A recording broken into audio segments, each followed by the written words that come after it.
I want to talk today about trying to fix people who are broken. When you're trying to fix one of the, and I will be very transparent about this, one of the biggest exercises of frustration is when you attempt to fix someone who's broken. When you make that your mission, hey, welcome to the Baggio channel. Welcome to another video. This is the home of self-care, beauty, wellness, and any and everything that'll help you to become the most empowered version of you.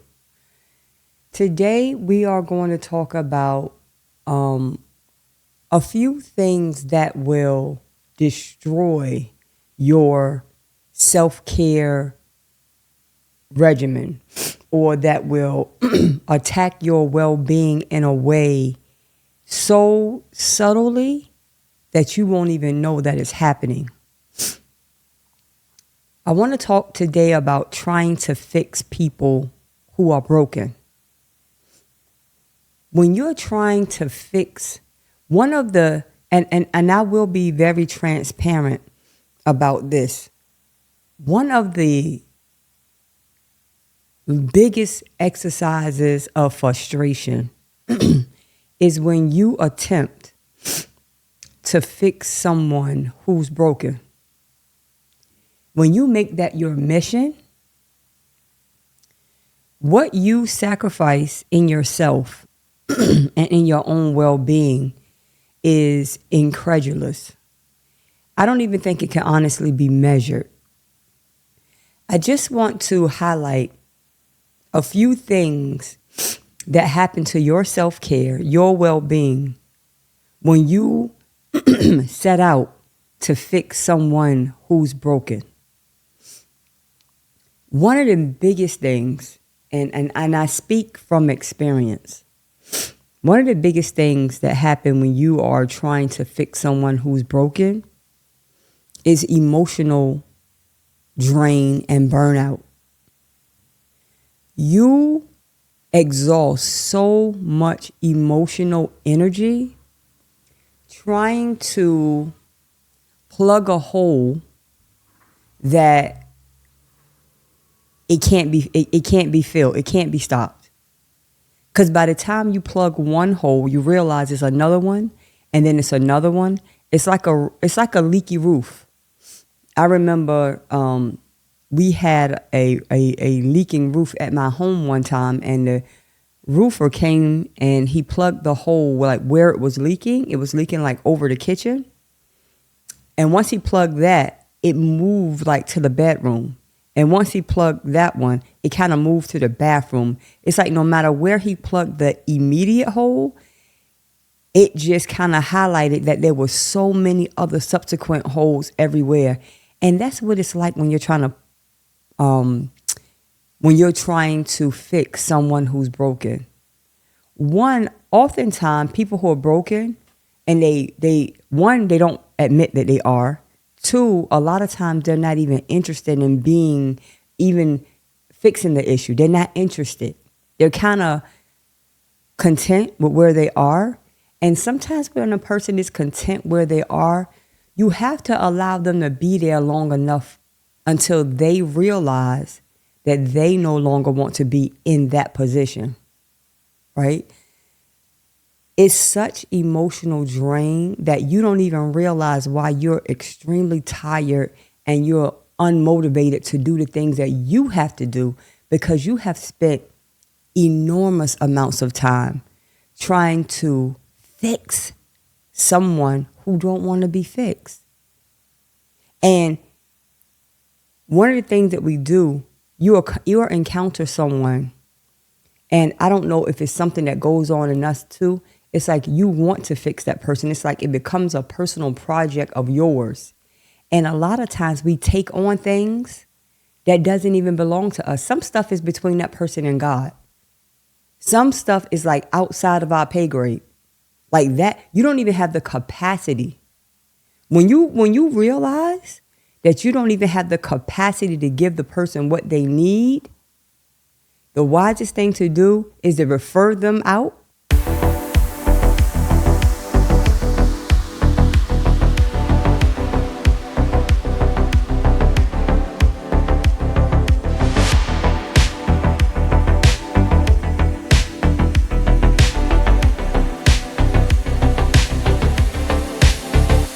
or to teach them how to pray. That is it. Because when you try to do it yourself, you literally drain yourself dry. And now you're not good for it. It hasn't enhanced you. It's actually stripped you. And now what you are currently working on, you no longer can do it. That brings me to my next point. When you try to fix someone who's not broken, you begin to neglect your own needs. How about that? Your needs, the things that you have to get done, the things that you need to do, are overlooked because you have prioritized this person's brokenness over your own needs. How can you help somebody else and when you don't help yourself? For the life of me, I can't get it. I can't get that. How do we always attempt to help other people when it's difficult for us to even help ourselves? The best way to help somebody else is to make sure that you're at your optimal functioning capacity. That means that you have to take care of yourself first before you take care of anybody else. How you neglect your own emotional and mental needs and you are running to the bat for someone else. How does that happen? Another reason why we shouldn't be trying to fix people that's broken is because you're enabling that unhealthy behavior. When you're trying to constantly fix something that's broken, what happens is that person don't even see their need for help because you are enabling that. You become like a crutch, even though you don't mean to. That's what you're doing. You're being a crutch to unhealthy habits and unhealthy behaviors. Sometimes, and it's so hard, even as a parent, when you have older children, growing children, and you see that child going in a direction that you know that's not going to serve them. And when you keep trying to reach and pull them up and pull them up and pull them up, and as a parent, that's a natural reaction. If I see something going on with my child, I'm going to reach and I'm going to pull my child up. That is a natural reaction. But as your child gets older, it gets to a point where they may have made up their mind they're not going to do better and they don't want to do better. And that is hurtful, and that's a hard pill to swallow as a parent. This conversation is not just for strangers. It's for children who may do it to you. It's for anyone who may do it to you. You have to recognize unhealthy behavior and don't enable that behavior. You want to, when you're really trying to help someone, you want that person to see the error of their way and what it's doing to them. And when you keep intercepting and you're trying to cushion their falls every single time, they will never understand why their behavior is so toxic. They'll never see a need to change. So essentially, you are the enabler. You are the one that is prolonging their experience and where they are. Not intentionally. But sometimes we do things unintentionally, but it doesn't make it less frustrating. Another reason why trying to fix someone who's broken is damaging and detrimental to your own self-care. It keeps you in a state of anxiety and frustration. You're constantly anxious because no matter what you do, no matter how much energy you direct towards that person, it's never working. So that builds your anxiety up. Like, what else can I do? What else can I do? It's like you're on this endless pursuit of trying to figure out what you can do to fix this person. And guess what? At the end of the day, You come to find out that wasn't even your job in the first place. It wasn't your job. It wasn't your job.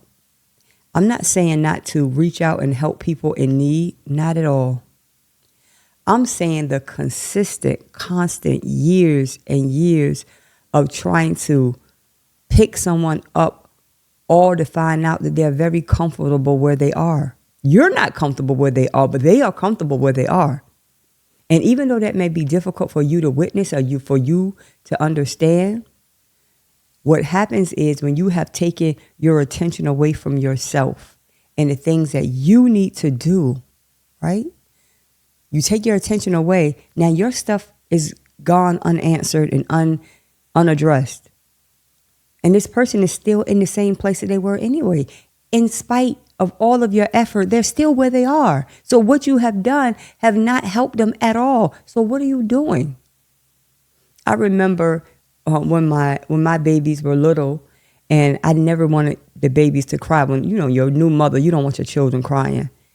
And I remember it got to a point where I couldn't even clean my house. I couldn't even do anything because it was crying.